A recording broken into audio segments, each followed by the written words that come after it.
Assalamu alaikum. So I'm going to share the end result of this Maria B suit that I've just stitched.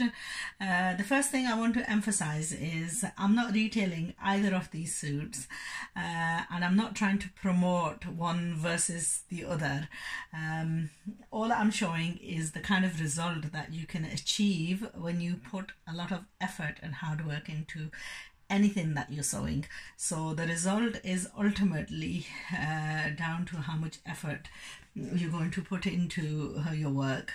And obviously with the originals the fabric is of a better quality, but then you are paying a lot higher price, and sometimes when it's not stitched right, no matter how much money you've spent, it can end up going to waste. So when you've got something cheaper, you're a little bit more inclined to put more effort into it to make it look as good. So when you've got the original, you're sort of like a bit shaky, a bit weary of cutting into it, thinking how much it's cost you.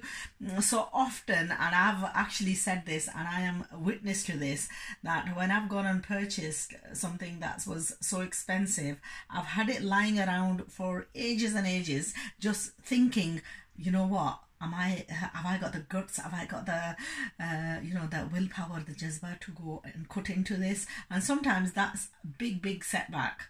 When something is expensive, it's a setback that you're really conscious of cutting into it, and you will wait and sometimes the design and the fashion will go out and you've still not decided. I mean, I have loads of stuff that I have lying around in my suitcases that I've purchased really expensive, and I've not got around, really had the guts to take the scissor and cut into it. I don't know what day those are waiting for. But anyway, that's just a little bit of a thing sharing with you, right? That when you've got something which is not so expensive, you're sort of passionate about making it look extra good. That's exactly what I was with this suit. I was very passionate. I've sewn this very quickly. It's very rare that I actually get to do something so quickly. So I'm going to share both the results with you. One is an original. It's from a friend of mine's shop, and she sells the originals. The other one is someone that I tried from Pakistan. She is an online retailer and she works from Karachi, and she actually sent me the replica. I fell in love with obviously the photo.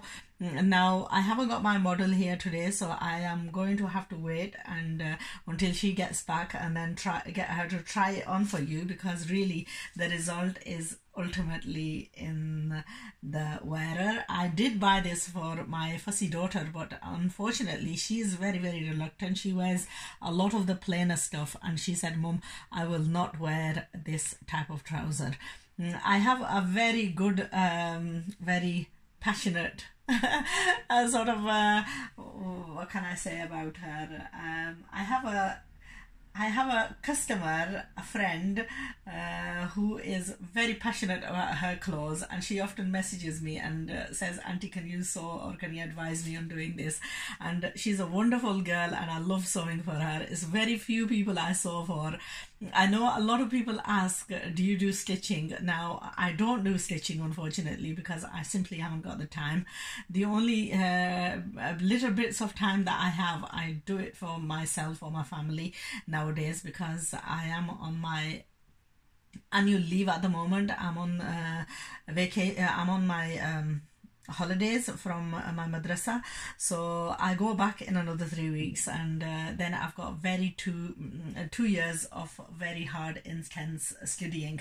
So for the next 2 years you will not see my videos, because I have got so much to go through. Inshallah, pray for me that I pass my final exams and achieve what my aim is. If you're wondering what I'm doing Islamic philosophy course.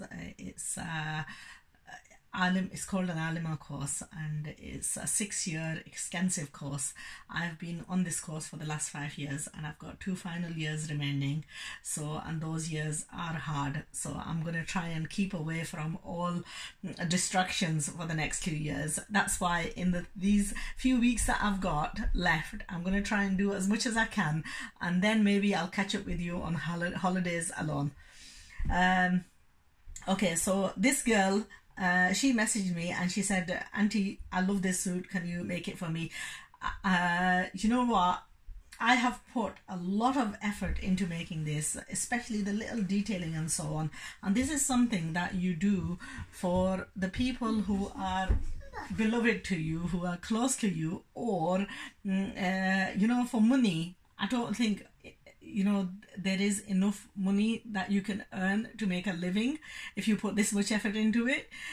Generally, this machinist, you know, I have a lot of people asking, can you recommend someone who can sew like you? And that's another thing that I have a difficulty recommending, because I know that I put a lot of time and effort into what I do, and other machinists, if they're doing it for a living, then there's no way that they're going to, there's no way that they can put that much effort. In the house. Oh, I know, but did she go to your bedroom? Oh, yeah, she's in the house. Did you have a good sleep? Yeah. Oh, that's good. Just how did she come in the house? Baby let her in, and she gave us some food, because she stands near the door and she wants to come in. Oh no, actually I opened the door, because Lauren auntie came, and I opened the door for her, and then Simba came running in. Okay, sorry about that little distraction. Right, I'm going to have to get you to be quiet for a few minutes while I finish doing my video, yeah? And then I'll make you something to eat. Okay? I had my grandson staying over for the night, so there's a few questions coming in the background. Okay, so I was saying that you know, for an average machinist, they cannot put this much time into it, because otherwise they will not be making a living. The only people who can put this kind of effort into it is your mum or yourself. Mums tend to put a lot of time into sewing for their children and their grandchildren. And sometimes these children can be very, very ungrateful. So if you have a mum who's been sewing away for you, then make sure to appreciate her and give her a big hug, and maybe a box of chocolates and a bunch of roses. She deserves it, I tell you. Okay, back to the suit. Enough of the chit chat. That's the suit that we've replicated. So I'm going to just show you what I've done with each piece and how the original looked like. Now the original with this is the original dupatta. I've already given a video, but I'll just go through it again. Now the thing with this one was there was velvet, and the embroidery was done on a velvet.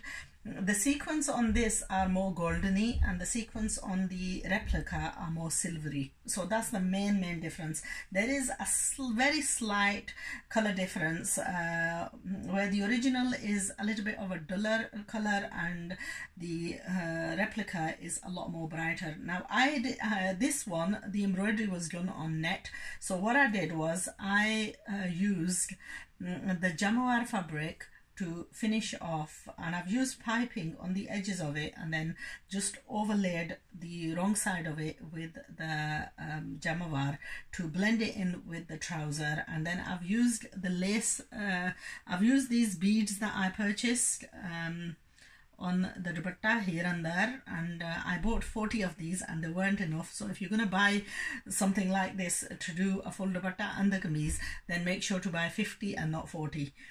Okay, and this was the additional tassel lace that I bought, and I took off the tassels from the lace, and again I applied them here and there on the dupatta. So that's the dupatta that we've managed to achieve. It's now, the dupatta was initially a lot lighter, and it didn't have the finished effect and the bling to it. It was very simple and very ordinary. The dupatta with these suits, the ready-made ones, sorry, the originals come ready-made. This is a lot heavier, and it's probably slightly longer in length as well. The replica dupatta is just marginally shorter. Okay, so that's the two dupattas. I think I've done a good job on finishing this dupatta off, but it did take me a lot of time and it did cost the extra bit, obviously, for the beads and the tassels and so on. But it's little touches like this that end up making the outfit. So if I'm comparing the dupatta to the dupatta now, I think the replica, with all that effort gone into it, has outdone the original. Although obviously if tassels and everything was added to this as well, then this would also have looked just as beautiful. So anyway, that's the two dupattas for you.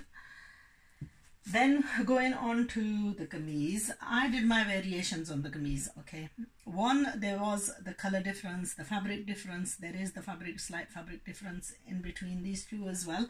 Now my variation, obviously mine is a slightly larger size. This is for a younger lady. She's only about 14-15, but this is for a lot older person. Now again, I added double lace to this. That's the lace on the border, and I've added the beads, dangly beads at the bottom of it. The color of this is, like I mentioned, a lot deeper. I finished it with a detailed neckline like this. Added the pearls droplets on the neckline. With the sleeves, I've done the bell type of sleeves and added just a couple of these bits to the end. I finished it with a bit of jamawar on the openings, and okay, just give you a total. Now the back, I've used full border on the back as well. Just like the front, I've done exactly same on the back as well. Zipped it at the back and just put darts in. Obviously, like I mentioned, this is a slightly larger size. Now the biggest difference between these two suits, one is the slight bit of color variation, and two, the embroidery on this is more silver focused, and the embroidery on the original is more goldeny. So that's probably one of the major differences. Okay, with the original, the color is lighter and the embroidery is a lot is more goldeny tone. Like you can tell, it's more subtle. I suppose that's the way I would describe it, as you know, there is more color in the replica than the original, but do you know what, you get back what you pay for. And here obviously we've added lots of extras. Now with this, on the back, they've not used they've just used a small little edging on the I don't know, maybe it didn't come with enough border, or maybe I don't know what she's done with it, but she's not applied it fully. So obviously this kameez looks quite appealing because it's a lot smaller size. Sometimes when you sew in larger sizes, the appeal goes. That's why the models always be 0 sizes and so on. Okay, this is straight plain sleeves, and I've done the sleeves like bell type. So anyway, that's the two variations of the dresses. Like I mentioned, there is obviously the slight bit of color variation, the quality of the embroidery. Obviously the original, you're paying £145 versus £35, which is a major price difference. You know, it's £110 price difference just between the suits alone. Obviously there has been a lot of things added to this, and that's made the price go up, but then without all that, you know, you would have got a lot simpler result. Obviously I've spent additionally on the beads, I've spent additionally on the for lining, for the jamawar fabric. So you know, in total this has cost me around about £65-70 for the suit alone, and then the stitching obviously it comes on top. So even for the simpler, or even for the original, they would have had to pay the price to get it stitched. I suppose the main difference is that when you've got a replica, you want to spend more time on it, and more, you know, even I suppose money on it as well, trying to get a good result at the end of the day. But guaranteed, if somebody didn't know that, if I wasn't actually highlighting that this is a replica, then do you know what, you would not know. And even with this much effort put into it and add-ons and so on, it'll still work out about £70 cheaper than the original. Now, both of those links, I'm going to post them to the bottom of the videos, and you can visit and message both of the ladies and ask them for info, okay, regarding the suits. Okay, now this is the sharara that I've stitched. Okay, it's more of a slightly angled cut and not the straight cut.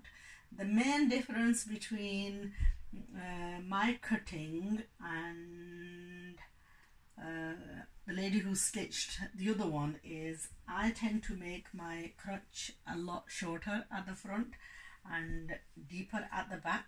There you are. That's the main difference. She's stitched this and she's just stitched it equally on both sides, and I don't really think she's really, yeah. Now the gear, yeah, I've gone for a slightly wider gear on mine. I added very marginally. I mean, I've sort of like slightly fitted it around the thigh area, whereas hers is a lot looser. There you are. When you look at it like this, you could probably just see the slight bit of a shape more so than. Now you really need the models to try these on and give you a really result of what these are like. Anyway, hope you've enjoyed watching, and do give your verdict on what you think of my replication, and inshallah I shall join you with making this design, which is going to be a bit of a challenge because I'm really not sure if I can achieve that result. Anyway, it remains to be seen. I am going to try it and see how far and how well we do with this suit.